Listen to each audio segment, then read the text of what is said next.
isa sa pinakamatandang bahay sa San Mariano.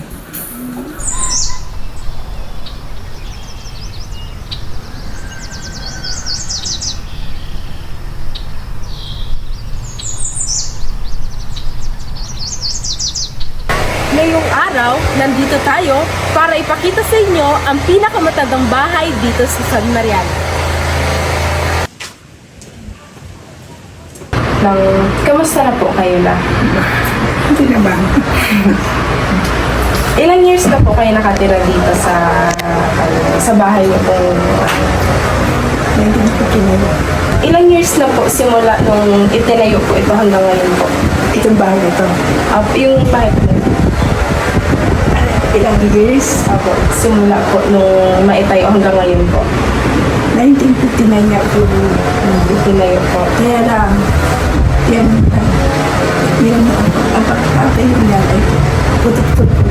Kaya parang hindi po ay wala mo na. Hindi biglaan. Apo. Hindi po sabay-sabay. Hindi ba ito? Hindi po. Paano niyo po napapanatili at napapangalagaan hanggang ngayon ang bahay na ito? Eh, dinilinisan. Gaano po kahalaga sa inyo ang bahay na ito? Napakahalaga. Meron po ba kayong gustong ibahagi sa amin tungkol sa bahay na ito?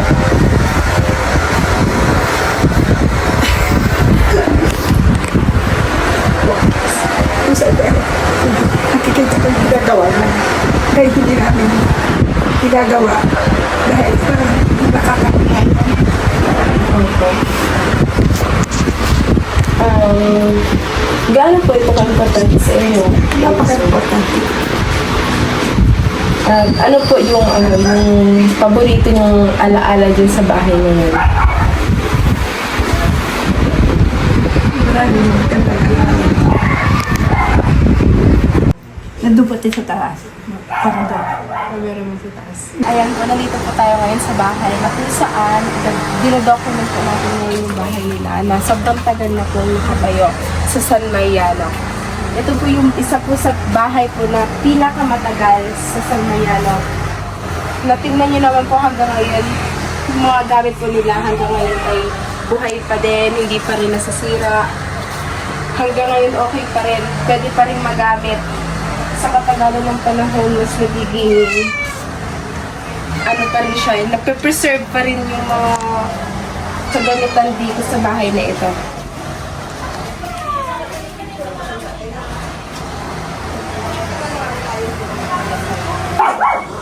Dito may CR. Dito sa part na ito, dati may CR ito, pero ngayon, nawala na, tinanggal na nila, gawa ng nagpatayo nga sila ng isang bahay dito para hindi bago siya tiket, hindi siya bangga. Kaya ginawa na nilang parang tambakan na lang.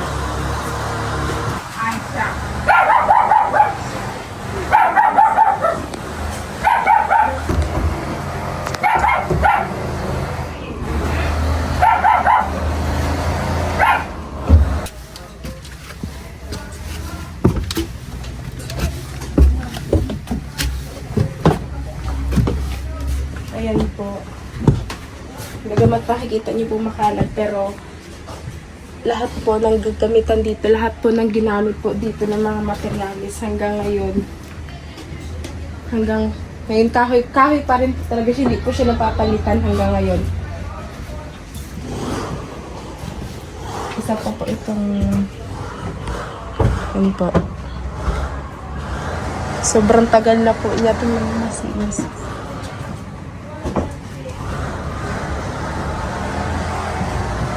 Matandang bahay sa San Mariano, ang bahay ni Lola Abby.